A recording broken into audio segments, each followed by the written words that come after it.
Hey everybody, this here's Sirant from ukulele123.com, coming at you live from China behind the block. My YouTube is still not back, which is why you'll notice the other night I responded to a whole bunch of comments until basically YouTube said I couldn't anymore. I had to take a break from it. So if I didn't get back to you, don't worry, I'm still catching up. But one of the comments I got from kookyuke was a good one. He said to me that he is a new ukulele fanatic, addict, enthusiast himself, and noticed that on my wall behind me I got a plethora of different things, and he thought it might be a cool idea for me to introduce those things to you guys. So that is a good idea. So actually, I will. This video will probably be in two parts because I decided that I'm going to share the Sirant music experience in South Asia, in China, with you, and just kind of give you an insight into what I do for fun when I'm not working or doing other things. So here we go. This is my musical world.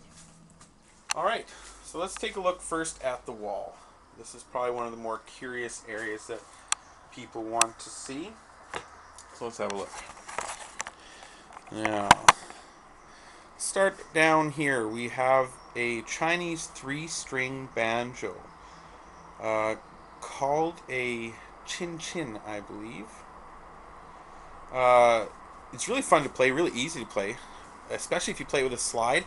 It has huge, I don't know if you can see with the reflection, there we go, frets, spaces between the frets. So yeah, it's not as versatile as some instruments as far as the number of different things you can play, but man, you can really make it rock, and it's loud.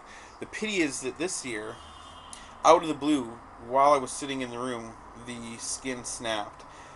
For no reason other than just it was old. And wow, was that loud. Scared the crap out of me. Okay, so I'm not going to play you a tune on that, but if you look on my videos, I have a couple with it. Next to that, I've got another non-ukulele, being my $40 Rogue brand mandolin. This is a cheap brand, a beginner's brand mandolin. Sounds nice though. I really like it. The mandolin has a neat tone. I've got cheap strings on it at the moment that snap very easily, so my current plan is to buy a new set of high quality strings, but I'm going to string it up differently and try to tune it like a ukulele and see what happens. Hopefully it won't break. Now let's take a look at some ukuleles. Right up here I've got one of my oldest ukuleles to date, certainly the oldest one here in China. This is a Lani Kai, what is it? Lani Kai LU21TE. It's a tenor, I believe it's natto wood, solid natto wood ukulele with pickup and equalizer installed. I've made many videos with this. Next to it is my first ukulele I bought in China, $15. It's called a Palomar. I've never even heard the word Palomar before, other than as the name of a rheostatic song.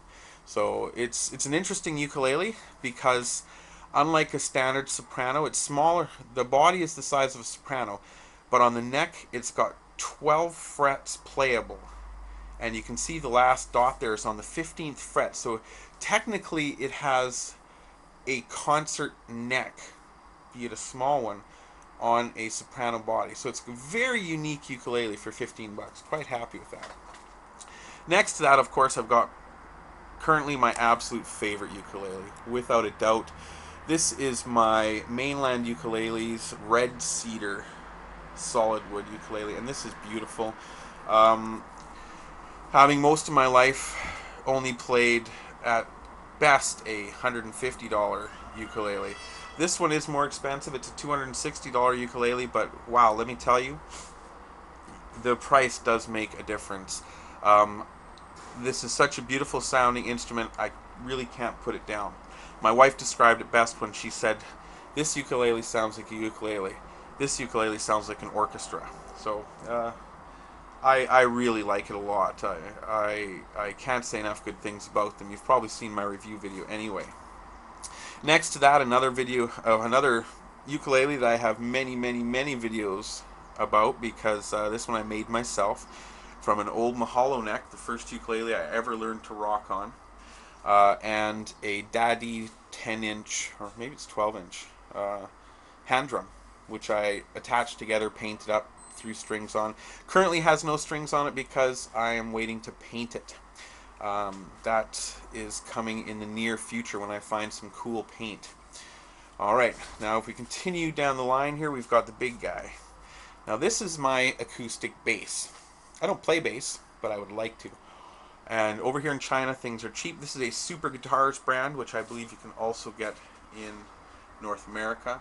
It's not the greatest bass in the world, I'm sure. And it also has a broken bridge, but they've given me a new bridge.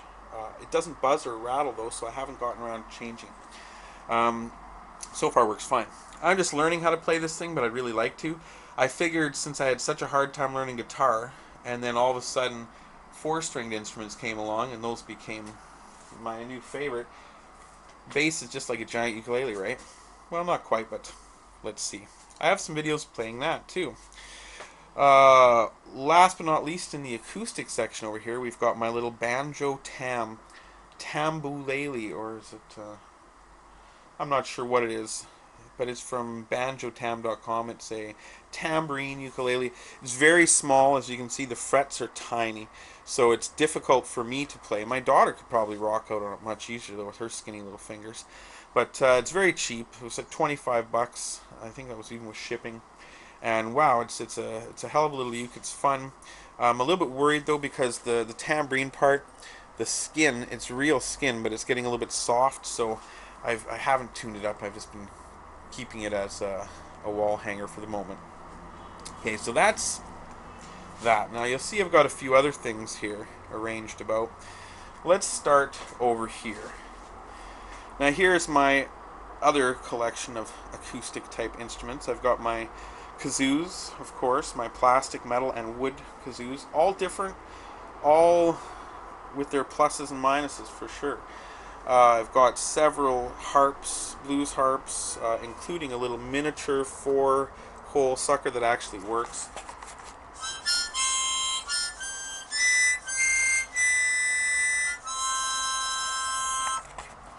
I mean, you can't play a lot of stuff on it, but you can play it. Up to my chromatic Hohner C harmonica, which is fun. I'm better with harps than I am with the chromatic, but it's something I should really get around to learning. Over here we've got, of course, this melodica. I love this thing. You can't find a teacher for these things unless you're a kid in primary school, but it even has little bunny rabbits for the kids to help them learn. But what a nifty instrument. I am currently taking some pattern piano lessons, and I'm going to try utilizing this as a pattern piano player thinger, and I think I could have a lot of fun with it. Wow, I can't say enough good things about melodica. If you have the means, you should just go find one. They're cheap. I think I paid 15 bucks for this one. Then we've got the Chinese instruments over here.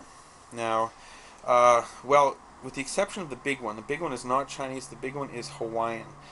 I'm going to give you a few samples of these instruments as I tell you about them, because I don't think I have many videos, if at all, about them.